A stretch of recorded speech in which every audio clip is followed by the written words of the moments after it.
Welcome to another episode of Chattin with Staxx. I'm your host, Bill-Staxx, and today I got Chad Marks. What's up, man? How you doing?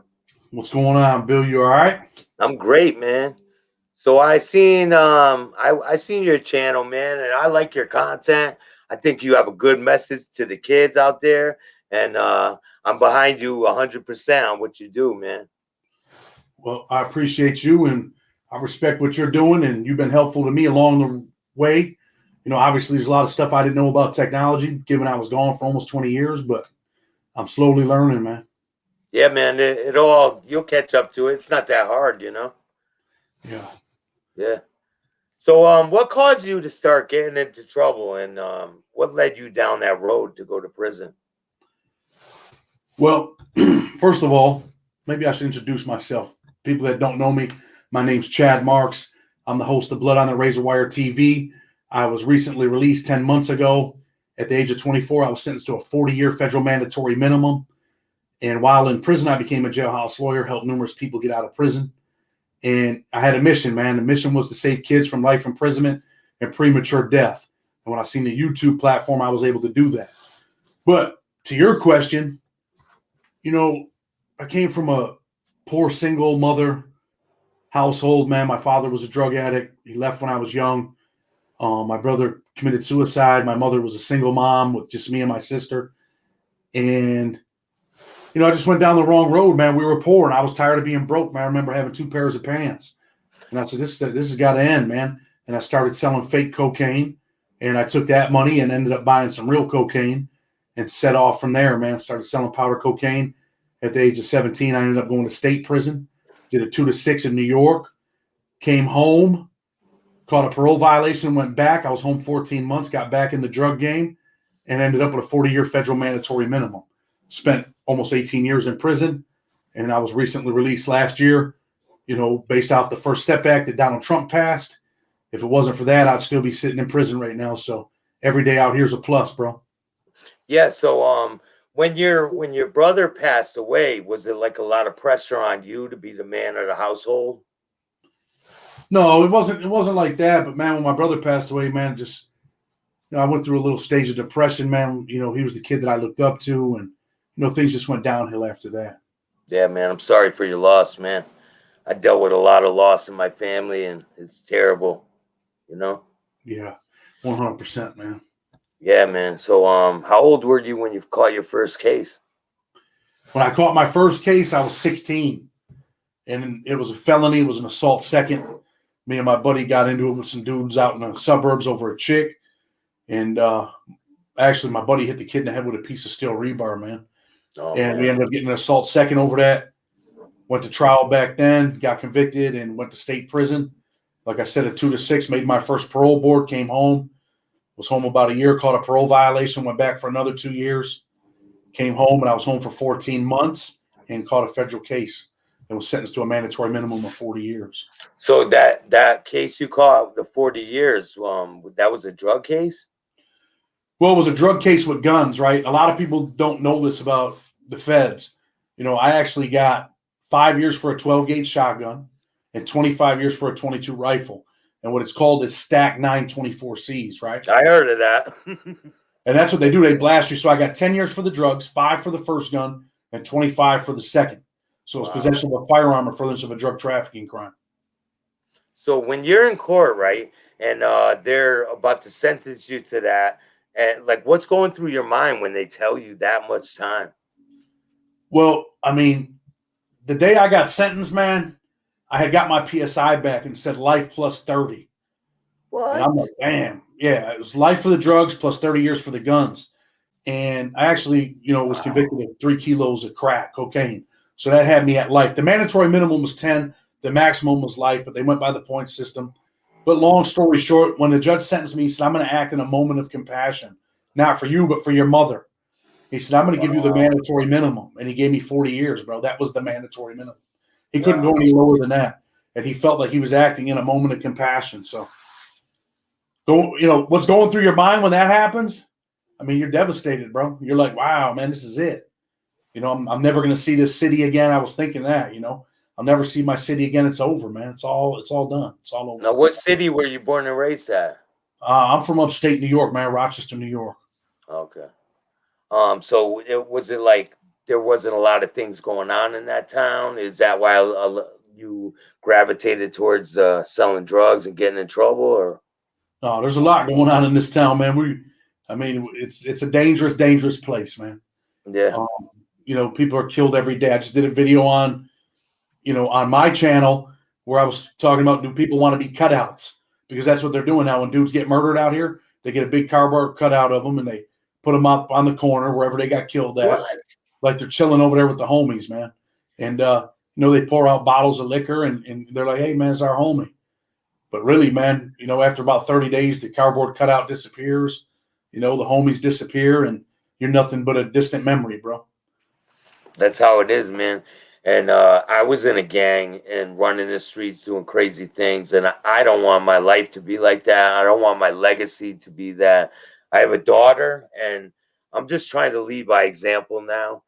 And I got to show her that how a man's supposed to act and how a man's supposed to treat a woman, Yeah. Yeah. Well, I mean, hey, man, every daughter's first hero in life is her father. You know what I mean? It's your Yeah. job to be that hero, man. Yeah. That's what I'm doing, pushing every day to be a better man. And I get slandered. I get a lot of comments in the comment section, but I don't let the negative bring me down. I use it as motivation to keep pushing forward, Remember this, though, man. Don't let people with dirty feet run through your mind. And what I mean by that is, who cares, man? If they're negative, dude, I get negative comments too, and I'm just like, hey, I don't live that life no more. You know what I mean? Yeah, And me really, either, man. sometimes I get angry. Once in a while, I'll respond. But Mhm. really, man, that's what kids do. That's what we were doing when we were 13 or 14. Yeah, We're bigger than that, man. And when definitely. when two elephants fight, man, the ground suffers. You're an elephant, bro. That's so true, bro. So, how was it when you go into prison, being you're white, not from like, I mean, I don't know if it's a major city out there where you're from, but I know that for me, when I went to prison, it was like couldn't find my place because there was no table for the town I was from. You know what I'm saying? So, how was it for you, like adapting to prison once you went in? I'm from a pretty big, like I said, man, I'm from a pretty big city, man. And, like I said, it's a dangerous place. But going to my first prison was USP Big Sandy, right? And when I Hmm. got there, immediately the homeboys already knew who I was. They knew where I was from. That's because they get that laundry list, right? And they Hmm. got your name on there, your prison number, and, out of New York, 055, whatever. And I was approached as soon as I walked in the unit by a bunch of white dudes. They're like, yo, man, who do you run with? And they're like, you run with the whites, you run with the blacks, are you a gang member? And I'm just like, nah, man, I'm white. So I guess I run with the white dudes, And Yeah, and I didn't know much about federal prison. And they embraced me or whatever. And then the homeboys, we had a car from the East Coast, man. And for real, the East Coast car at Big Sandy at the time was the toughest, white car. And yeah, the dude ended up becoming my cellie, Adam Oliveri. He was from the Bronx, served a bunch of time. He stabbed the cop while I was there. Crazy shit. And no, they just embraced me, man. So being that I was from New York, I was good, man. But was that it a doesn't lot? mean I was good where, you just come in there and it's smooth sailing. You got to Yeah. put in work and, you got to have your paperwork. I mean, there's a lot of things going on in there. Yeah, like, so it's not like you just go in there and you're good, right? No, Because not at all. people, I think a lot of people have a misconception of what it is when you go into prison, being a white guy. And, I think people think you just get beat up at the door or you're sucked into this gang. So like, so when they approach you about the gang stuff, were they approaching you like real hostile?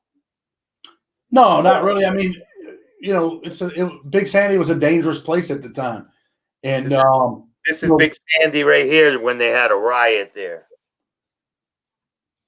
so they get, that is right there. Yeah, Okay. yeah, So, I mean, as soon as you get there, yeah, they're a little aggressive because you have to be. You don't know who you're dealing with when they walk into the prison. You know what I mean? yeah, So, yeah, they're a little aggressive, but respectfully aggressive. You know what I mean? yeah, yeah. I don't know How did that sounds pretty weird? Respectfully aggressive. I mean, they don't walk up. They're like, yeah, but they're forceful. Like, hey, man, what's up, man? Where you from? That type of thing. So, was there was a New York car? Because I mean, the feds is a lot different from state prison. Yeah. So there was so when they say this car thing, right? There's a New York car, but is it a New York car with white guys and black guys? Is it just white guys? Like, how does that work? Well, our car was the East Coast car, man, and really we had two shot callers, myself, Adam Oliveri, and Stevie Burke out of Boston. And don't really want to talk much about Stevie Burke, but I don't care for the dude for reasons. But anyway, yeah, it was just all white dudes, man, from the East Coast. And then Stevie started taking some dudes that were from like Texas and Oklahoma, Independence. He was just trying to build up the numbers, man. And some of the homeboys are like, "Yo, dude, what are you doing, man? You're getting these lames and putting them in the car." And dudes weren't with that, man, for real. So, what's the initiation to getting into a car? How does that work? It's not really an initiation, man. I mean, you're from wherever you're from, man. That's what car you're going to be in. You know what I mean? You definitely don't want to be alone in there. I can tell you that. Yeah. But it's not about initiation. It's like, man, these are your bros, man. These are your brothers. These are the dudes that become your family, man. Because this is where you're going to spend the rest of your life or a majority of your life. So as far as initiation goes, it's just like, look, man, you're coming in, and you always hear dudes like, man, I ain't getting no shot collar, and shot collars ain't all bad. They ain't all good, but they ain't all bad either. Sometimes it's better to have a shot caller or someone that represents who we are and where we're from. So the initiation is just simply like, look, man, you're on deck. If we got an issue, you got to put in work. And then when you get done putting in work, the newer guys that come in, they put in the work. Have you seen can you explain any situations where you saw guys having to put in work for the car? Well, I had a situation. I'll talk about it in my book, right? Mm-hmm. Blood on the Razor Wire. That's the name of the book. Getting it on Amazon. Read the first 3 chapters for free, man, on Amazon. I promise you won't be disappointed. But anyway, I talk about that in the book. We're playing softball, and we had this kid in the car from Minnesota. Mm-hmm. And he said some disrespectful stuff, invited everybody on the baseball field to his private parts, right? Oh, and I ended up, just to resolve it real quick, man, I just ended up blasting the dude, man. And he was leaking, but this wasn't the first time that he had done this. He had did this in the unit before I got there, and my cellie, Adam, he threatened to throw him off the tier. He wanted to actually throw him off the tier and kill him. And they didn't do that. They gave him a pass because he was the knife maker, dude. He was the dude that made all the knives. So they gave him a pass. And then when that happened with, what he did on the baseball field, I just 3-pieced him a little bit. He was leaking, came back to the unit, and, pretty much they ended up jumping on him the next day and sent him up top. So you didn't get caught up when after you 3-pieced them, the COs didn't grab you up? Well, actually they did, man. They didn't really hit the alarm or nothing, but the CO was at the fence, and he called us over there, and he asked the dude. He said, what happened? And one of the homeboys from Rhode Island named Nabs, he was like, oh, he got hit with the softball. and the kid was like looking at him like, I didn't get hit with a softball. And Nabs was like, you got hit with a softball, right? And then he whispered in his ear, he said, if you say the wrong thing, I'm going to kill you. And the dude was like, yeah, I got hit with the softball. And the cop ended up letting us go. And what's ironic about that is that cop, I had been in an incident in Big Sandy where they were shooting at us. And what happened was later on, I ended up at FMC Lexington. I had a problem with my liver, right? Yeah. So I had to go to a medical center. I had non-alcoholic liver disease. And that cop that shot at me and the cop that was involved in the baseball thing, he was my counselor. How did the whole shooting at you thing, how did that transpire? Well, I had an issue where I told the dudes in the car, I was like, look, dude, you're getting high. You're a scumbag. I'm tired of you telling me what to do. Really, man, you're a poor excuse for a shot caller. So that's how it goes. So there's one person that's a shot caller in the car, and he's like the captain, and he tells people what to do? Yeah, pretty much. Well, I mean, not like, hey, yo, asshole, do this or do that. I just felt like, dude, I'm a leader, bro. I don't need Yeah. no dope being telling me what to do or being my leader. It got Yeah. to that point. And they ended up trying to jump me out there on the basketball court. And, you know, not being arrogant, but dudes that were there, Yeah. they know what happened out there. The dude Ace, this kid Ace out of Ohio, he was serving like 300 years. He sucker punched me, man. And we were out there working, and a couple of his partners were trying to like help him. And it didn't work out for him, man, believe it or not. And when they started shooting, these dudes got on the ground. And when Ace got on the ground, I just grabbed him by the shirt and just kept hitting him. Boom, boom, boom. And he jumped up. They're shooting warning shots. And the captain or the lieutenant ended up hitting me, man, like a Pittsburgh Steeler, old time defensive back. He hit me, dude. He hit me so hard. Oh, he was running at you? Yeah, and he hit me so hard, my Oh, sneaker man. flew off. And I actually left that yard with one sneaker, bro. I Oh, walked off man. the yard with one shoe on and no shoes, no other shoes. But, you know, everything started to go bad when my cellie stabbed the cop. My cellie stabbed the cop over a gallon of wine. The cop took the wine. He said, look, I'm going to stab this dude. And he stabbed him. And right after that, man, everything just went haywire, bro. I talk about all that stuff in the book. And Yeah. then Ace, you know, Ace had a problem with me, and I had a problem with him, and he sucker punched me. And I ended up whooping them dudes, man, for real, which I was surprised. It wasn't because I'm the baddest dude on the planet. I think it was because I was so scared they were going to try to kill me.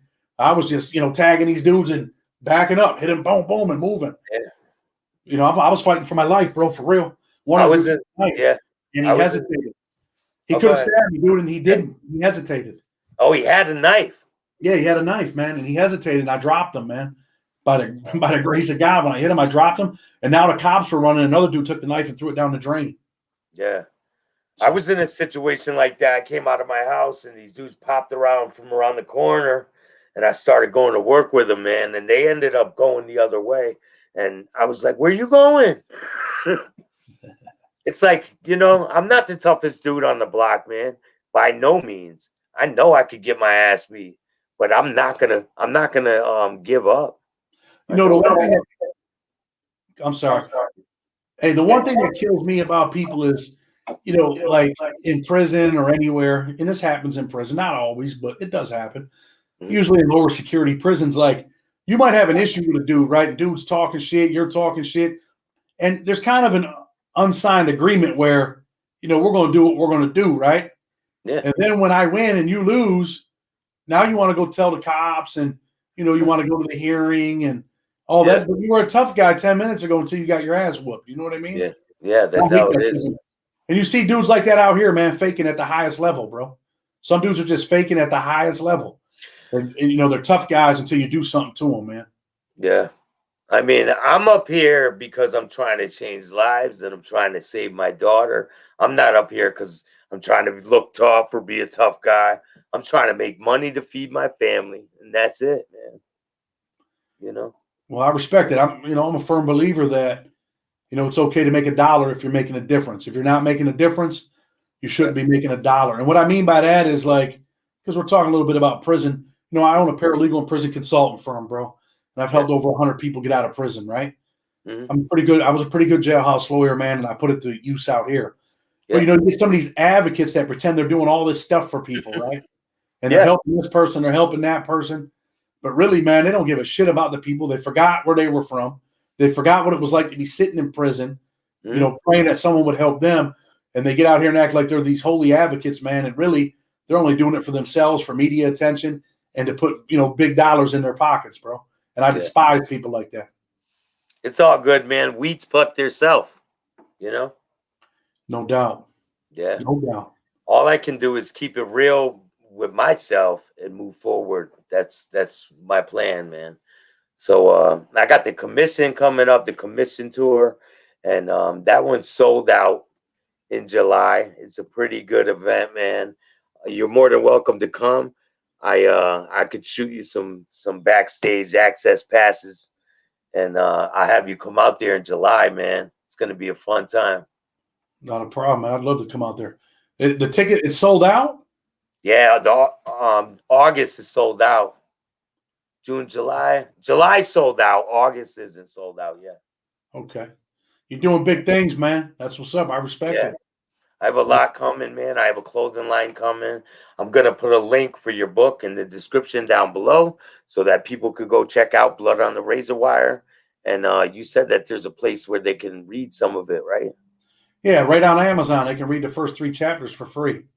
Yeah, man. I'll I definitely promise. do that. They will not want to put it down. I mean that. So, what are some of the things that you got coming for the future?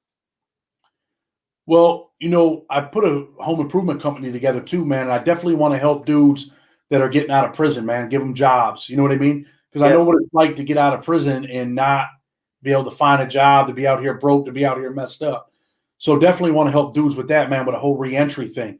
I only Yeah. been home 10 months. And like I said, I started a home improvement company, got the YouTube channel going. I got a paralegal and prison consultant firm that I do exceptionally well with. I'm going to keep helping dudes that deserve a second chance to reclaim their lives, man. And definitely want to help kids and save them from, what the things that we've been through. Stacks. Yeah. There's nothing wrong with that, man. But it's a lot of just getting people, man, character change, man. Try to help people Yeah. change their character, man. And It's appreciate. really yeah. It's really mind how you think, man. I had to change the way I think about situations, how my emotions control situations. I had to learn how to change that. And it was hard, but I'm able to get a grip on it because I work on myself every day, you know? Yeah, that's what's Yeah, up, man. man. I I see mean, you doing a good job. yeah, you gave me a job, man, editing your videos. Well, I certainly you taught me a lot. That's what I said in the beginning of the video. You Yeah, taught me things, man, that I never would have known. You know what I mean? And I yeah. appreciate you, man. I appreciate you too, man. And I'm gonna have a lot more to come. I got Sue's calling me right now. I got a lot more to come, and definitely I want to have you back on for a part 2, man. We could get more in depth into some of your stories, and you could explain to the people how you were able to go through all that crazy stuff and survive it. You know? Yeah, not a problem, man. I'd love to come back, man. Yeah, definitely, man. Thank you for coming on, and make sure you hit the like, subscribe, and notification bell so you could get my videos every time they drop. Until next time, man.